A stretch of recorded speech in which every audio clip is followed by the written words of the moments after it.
Prohlašují o sobě, že jsou nejčistší z čistých, že jako jediní obstojí před Pánem, až přijde slavný Armagedon, neboli soudný den.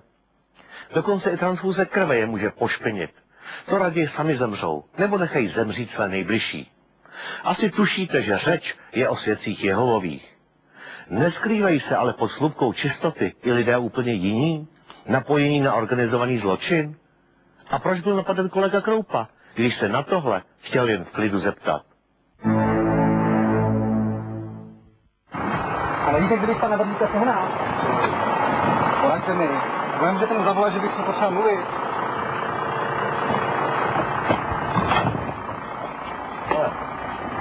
Co to děláte? Vaše jméno. Jak se jmenujete? Teď nic neděláme. Příjemný člověk, ten Igor Brdlík.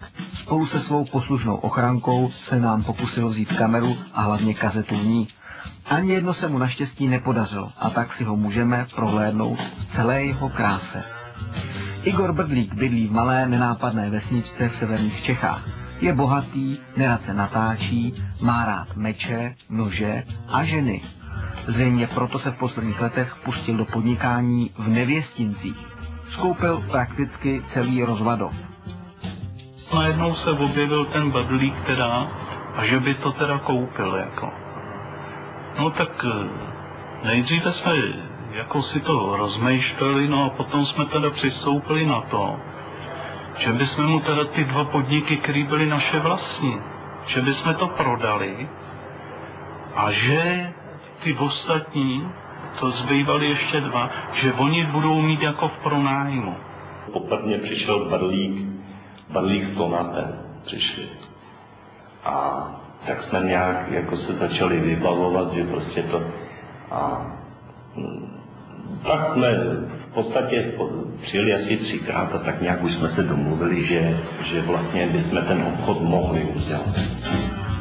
Seriózní konkurzní správce magistr Daniel Tonat, Brdlíkův věrný spolupracovník. Právě on si na sebe nechal Nevěstince napsat.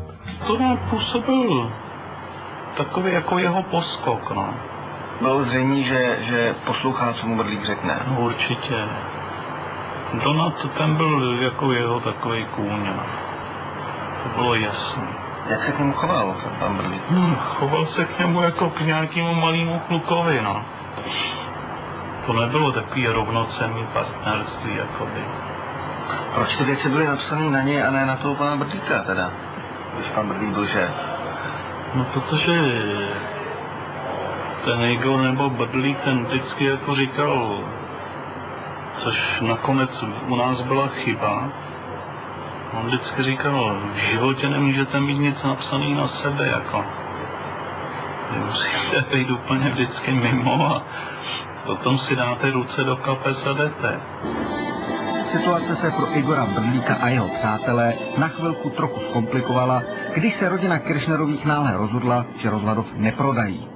Jak na tím pořád přemýšlel, protože já jsem měl většinový podíl, ne, takže jsem rozhodoval já. Tak se mi to přestalo nějak líbit. Všichni ho vychvalovali, rozumíte, to je super, to je neslavný a takovýhle věci. A mě právě tím se mi to přestalo líbit, jo, že to najednou se to všechno je bylo moc krásný, jo.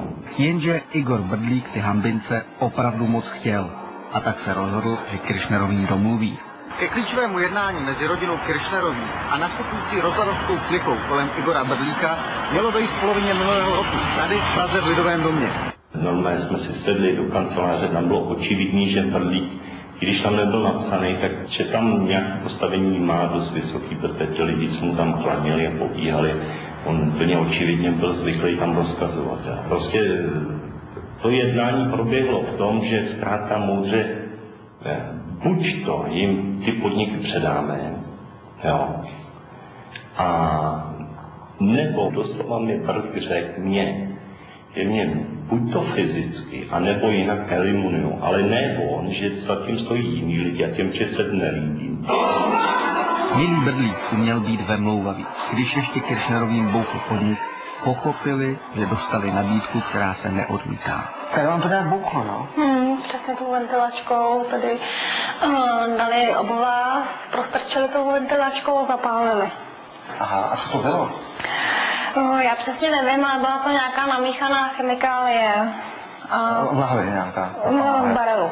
Jednou tam byly to zapálit a po druhý a po třetí a vždycky ty stopy samozřejmě vedly jakoby k Brdlíkovi. Kiršnerovi Igora Brdlíka rádi nemají. I proto si nechali doma namontovat skryté kamery. O Igoru Brdlíkovi se tak můžeme dozvědět víc z důvěrného rozhovoru s jeho nejbližším spolupracovníkem. Je to bývalý vysoce postavený policista. Igora Brdlíka zná od dětství a ještě před 2 měsíci pro něj dělal osobní ochranu. Doprovázelo tak na nejdůležitější jednání. On to je jediná společnost, kde byl jenom jakoby vůči osobnost, ale nikdo to nebyl napsaný. Bílý kůň Igora Brdlíka, konkurzní správce magistr Daniel Tonat, je dnes ve vazbě. Jen připomínám, právě na něj byly totiž napsány rozvadovské hambince. Tonat je obviněn, že byl jedním z organizátorů v jedné z největších hospodářských kauz posledních let, v případu kolem konkurzního soudce Jiřího Berky. Normální podniky a vybrali konkurzi. A dělali to tak, že ano, ten podnik je v úpadku, šli za Berkou, Berka na to vyhlásí konkurzní řízení, dodali tam Tonata. Zásadní otázkou je, kde Igor Brdlík a Daniel Tonat získávají peníze. Daniel Tonat byl výkonným článkem, který se ve fabrice objevil jako konkurzní správce. Jeho úkolem bylo z fabriky co nejrychleji odčerpat co největší množství peněz.